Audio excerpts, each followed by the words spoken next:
couple of things before we get onto the dyno. At the racetrack we said we were going to just go up straight onto the dyno, but a couple of things happened there. One of them, the turbo came loose, the bolts came loose. I'm going to remove this filter again and see if there's any metal shavings in it, or if those were just old silicone sealer debris in there. So that's another thing. The other thing is, okay, so we're gonna have to tie down the turbo. I might get a turbo gasket if I can find one locally, otherwise I'll just run the same orange copper sealant that they usually use in turbos. And well, what's the other thing? Oh yeah, I'm having intermittent crank signal issues when I shake the wire, so it's probably just the connection right there. I have to look at that. Last thing, yeah, and I want to change up the oil. So my oil pressure has been quite a bit low when I started up. Not on cold starts, but on hot starts. It's about 1 bar when I just started up, no throttle. And if I blip the throttle, it goes up to about 2 bar on idle, which is about 1000 RPM.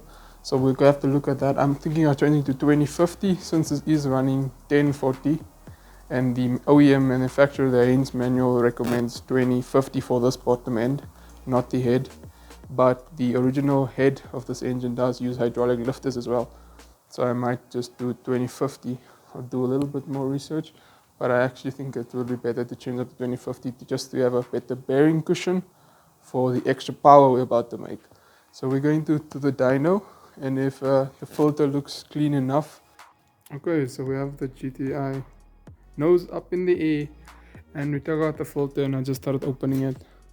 Use this little opener and let's have a look. So I just drained most of the oil. All of this oil came out of the filter. Just pop open the lid. I'm just gonna cut it along the, we should be able to pull it out. Okay, I think the outside is the unfiltered.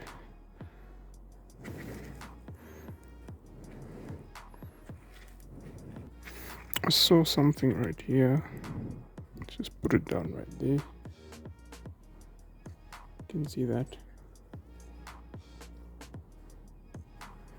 I don't know if it's metal, it might be silicone.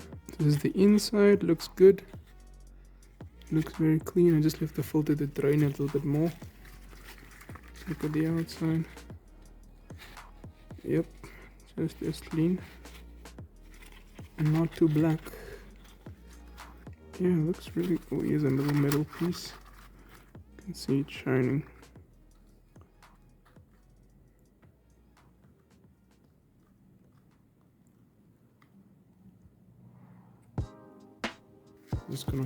I think this engine is quite good.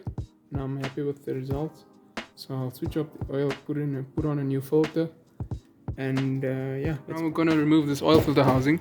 So this is the filter housing is right here. This is the cooler, the OEM cooler. This is where all the oil flows through. So in here we have on top of this housing right in there, if you remove it, there's a little valve, a one-way valve.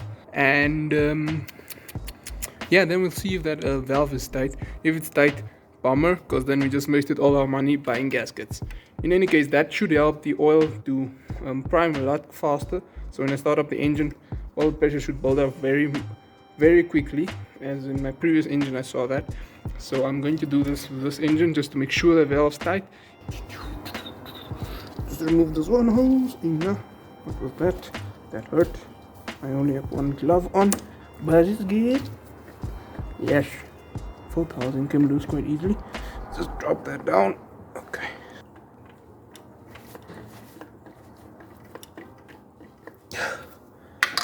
Woo.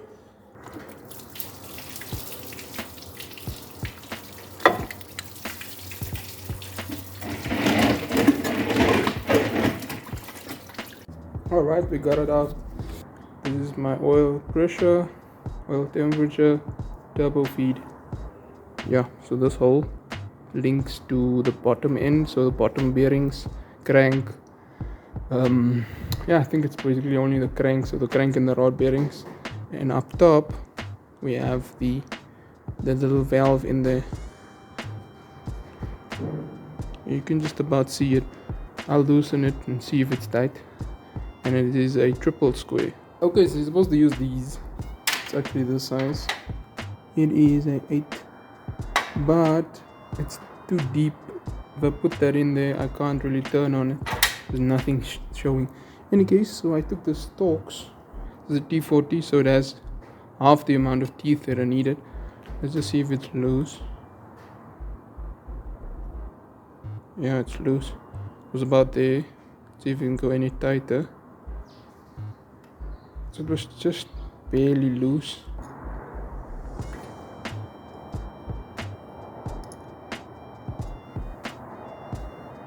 And this is the appropriate size.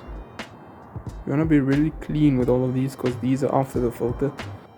Oh yeah, so it blows the pressure through here.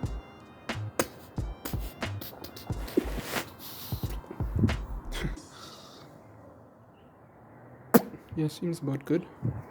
Okay, let's do a little bit of an update. So I put the housing back on. Now I put the turbine housing back on the hard side. I used 10mm bolts, lock nut bolts, the copper type. Always use the copper type. Otherwise they won't come loose. They'll basically weld themselves in there. But now doesn't look like I'll be able to take off my valve cover. So I'll try that and let's see if we can take it off, because you see I've already started stripping the paint on the valve cover. I did buy some oleum metallic silver. Yeah, you can see that. All of this stripping I did with only using petrol, and yeah, that was quite easy. Just literally put some petrol on there, use some toilet paper, and it came right off. So crappy paint. I know 2K paint wouldn't do that. And what else did I get? Got a new valve cover gasket, 20 valve cover gasket. Got a new coupler from the turbo to the intercooler piping. This is the old coupler. See how smooth that is, straight through.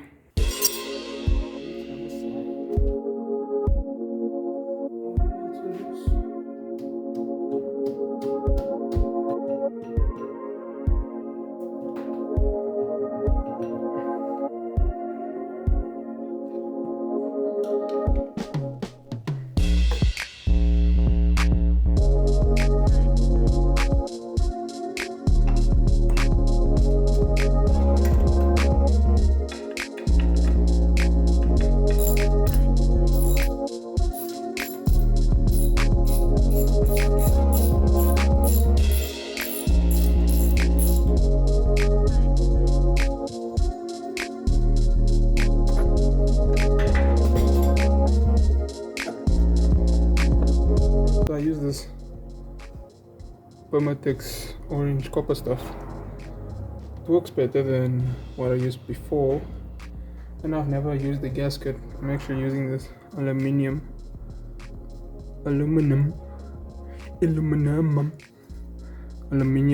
plexium, which acts as a gasket because aluminum expands more than steel, so it expands, seals it off.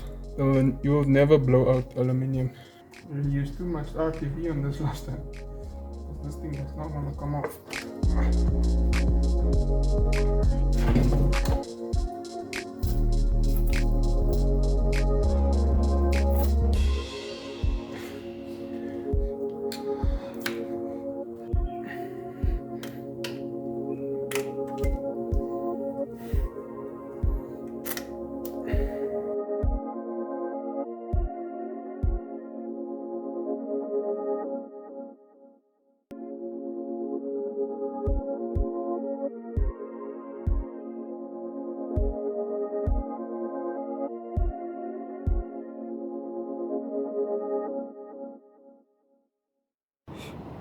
One coat of primer just to cover up all the red spots.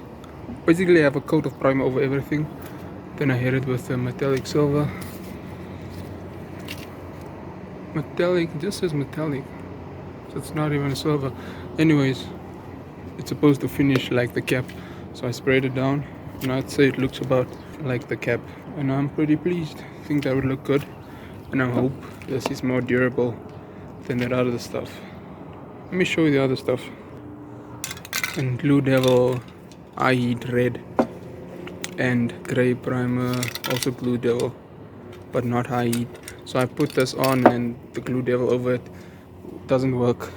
The stuff, the paint just gets black. The carbon, the soot in the engine bay bakes into it and it doesn't wash off. So I hope this has more of a enamel kind of finish to seal it off. Even though I used this grey primer over underneath this coat, I think that should seal it up and it should be fine.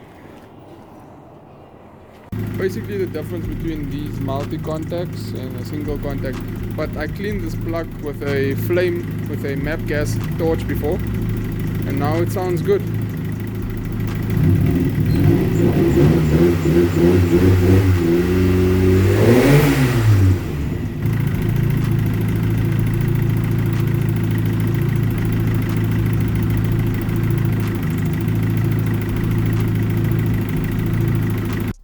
Alright, all that fuel, messing around with the fuel has caused the valve cover paint to come off again.